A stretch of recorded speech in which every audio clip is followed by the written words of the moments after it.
อายุหลายขึ้นสิ่งใดที่เบาได้ก็ควรเบาอันใดตัดได้ก็หิบตัดไวๆเฮาบ่ได้มีเวลาอยู่ในโลกใบนี้ตลอดไปบางสิ่งในชีวิตถ้ามันหนักหน่วงหรือถ่วงเฮา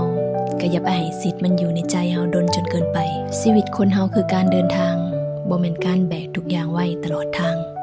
ที่ได้ตื่นขึ้นมาหายใจในแต่ละวันใช้ชีวิตดังกับว่ามื้อนี้จะเป็นมื้อสุดท้ายของชีวิตมันบ่ได้เฮ็ดให้เฮาเป็นคนคิดสั้นแต่จะเป็นผู้ที่มีสติหลายขึ้นโดยบ่กังวลกับสิ่งที่ยังบ่ได้เกิดบ่ยึดติดกับอดีตที่ตัวเฮาเองก็บ่สามารถกลับไปเปลี่ยนแปลงอีหยังได้แล้ว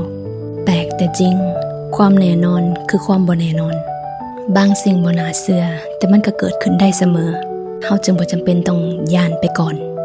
ที่บอกว่าอยู่กับสติแปลว่าอยู่กับความเป็นจริงพร้อมรับมือกับการเปลี่ยนแปลงของชีวิตทุกๆด้าน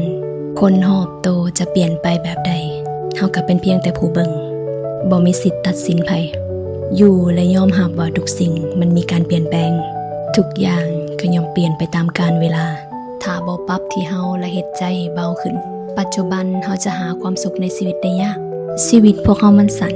และเฮาก็มีเวลาได้หายใจในโลกใบนี้อีกบ่ดน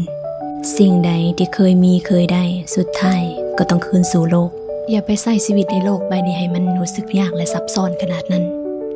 ลองใช้ชีวิตแบบเบาๆลองเบิ่งบางทีความสุขมันอาจจะบ่ได้ต้องการสิ่งใดที่มันยิ่งใหญ่แค่ลมหายใจที่มันแผ่วเบา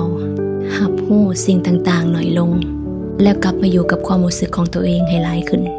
ความสุขที่แท้มันบ่ได้อยู่ที่เฮามีเท่าใดแต่มันอยู่ที่ใจเฮาพอตอนใดต่างหากอย่าลืมว่าเฮาทุกคนเฒ่าไปหน้า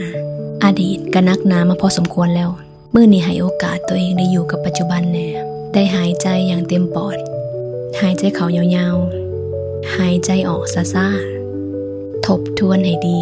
สิ่งที่มีค่าที่สุดในชีวิตคือลมหายใจในปัจจุบันถ้าในตอนนี้เฮายังหายใจดีอยู่นั่นแปลว่าเฮามีโอกาสที่จะเริ่มต้นใหม่ได้เสมอเริ่มต้นหักตัวเองอย่างถูกต้องเริ่มต้นที่จะมีความ